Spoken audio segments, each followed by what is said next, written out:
السلام عليكم ورحمة الله وبركاته. أنا عبد الرحمن علي، مؤسس صفحة موبايلز.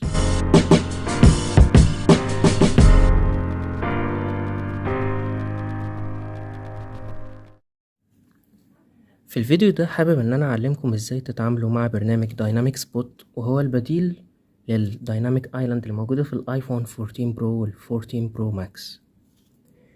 كل اللي عليك إن أنت هتدوس على اللينك، وهسيب لكم الرابط بتاعه في الديسكريبشن، وتعمل انستول للبرنامج. بعد شوية البرنامج هيخلص تحميل. بعد كده هيعمل انستولينج، تثبيت. طبعا هو البرنامج بينفع لأي موبايل اندرويد، وهو بديل كويس جدا الصراحة للدايناميك ايلاند. استخدمته بقالي 3 ايام، والبرنامج متميز جدا الصراحة في التعامل، وفعليا الانيميشنز بتاعته شبه بالظبط بتاع الايفون. وهسيب لكم برضو في الديسكريبشن رابط لشرح ايه هي الدايناميك ايلاند، او ايه الشكل اللي فيها، وممكن تستفيد منها ازاي في الايفون لو انت من مستخدمي الايفون.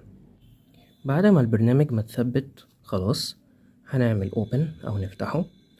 بعد ما هنفتحه هيطلب مننا شوية حاجات كتير اوي، محدش يقلق منها، لان هو بيطلب ان هو يوصل للاشعارات بتاعتك عشان يقدر ان هو يظهرها، يوصل للبطارية.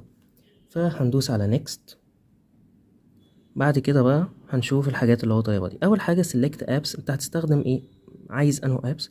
فانا طبعا بختار الاول على طول، تشغل الكل. بعد كده النوتيفيكيشن، هتدخل تدور على فين الدايناميك سبوت اهو، هتفعله تديله allow. بعد كده تدخل على الدرو اون سكرين عشان يشتغل طبعا ويتفعل، فنكست. هتدخل هنا على الانستولد ابس، وتدخل للدايناميك سبوت وتفعله تديله allow برضو. بعد كده active in background عشان يفضل شغال طبعا ويظهر لك، فهتقوم دايس على allow. بعد كده بعد ما خلصت خلاص، تقوم عامل على done. هل كده انتهى؟ لا، ما انتهاش. هنا علامة التشغيل دي تجربها الاول عشان تشوف ايه اخبارها معاك. هتلاقيها طالعة مظبوطة حوالين النوتش، خلاص انت مش محتاج اي حاجة. طيب لو طلعت مش مظبوطة، طبعا اهو زي ما انتوا شايفين انا بفضل دايس عليها بيظهر لي اهو. ممكن اعمل كده يوم يشيلها، بس طبعا دي عشان ايقونة لازم تبقى موجودة. المهم، فانا لو ما لقيتش مكانها مظبوط ادخل بقى على ايه، على واحدة واحدة كده. على الاول على البيهيفير، بيقولك ان هي لو عايزة تفضل باينة على طول، بس انا ما افضلش ده ان هي تفضل باينة. لا، سيب عادي النوتش بتاعتك عشان تفضل صغيرة.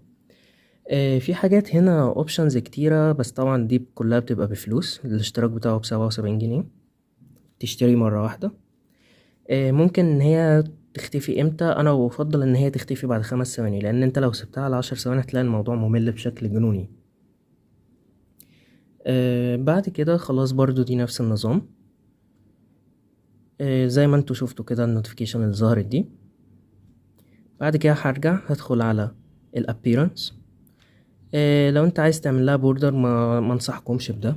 عايز تحطوا باك جراوند برضو ما انصحكمش. فانتوا ممكن ان انتوا ما تعدلوش في اي حاجه خالص، تسيبوها زي ما هي كده. تمام. البوزيشن بتاعها هو ده بقى المهم. ان انا عندي هنا في الهوريزونتال بوزيشن، وده اللي بيحركها يمين وشمال. الفيرتيكال اللي بيحركها فوق وتحت.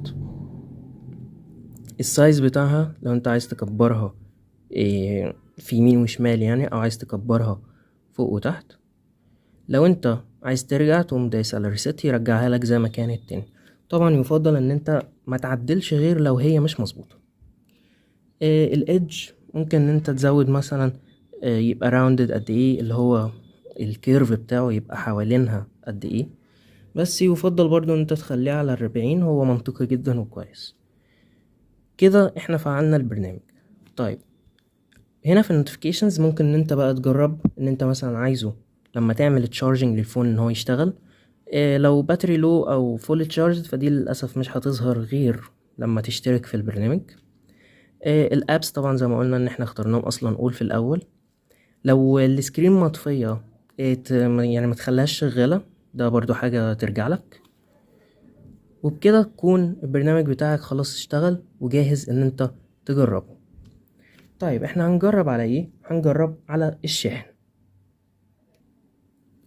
دلوقتي اديني جبت الشاحن، وبكل بساطة هقوم مدخل الشاحن في الموبايل. بص فوق بقى على الكاميرا، لو انت فضلت دايس عليها هتظهر لك بالشكل ده. ممكن انت لو دوست ورا بره كده هتقوم راجع تاني. لو انت دوست عليها هتفتح لك البرنامج، ودي من اكتر المميزات الحلوة اللي فيها. يبقى تاني، عشان الناس اللي كانت بتسأل ان هي في التاتش مش شغالة، انا دلوقتي هحط الموبايل اهو، ظهرت لي فوق. لو فضلت دايس عليها كده هتظهر لي النوتيفيكيشن كبيرة. لو عملت كده رجعت خلاص لحجمها. لو انا دوست عليها جابت لي البرنامج. لو انا عملت كده خلاص اختفت. ده كان شرح مبسط للبرنامج بتاع دايناميك سبوت البديل للدايناميك ايلاند.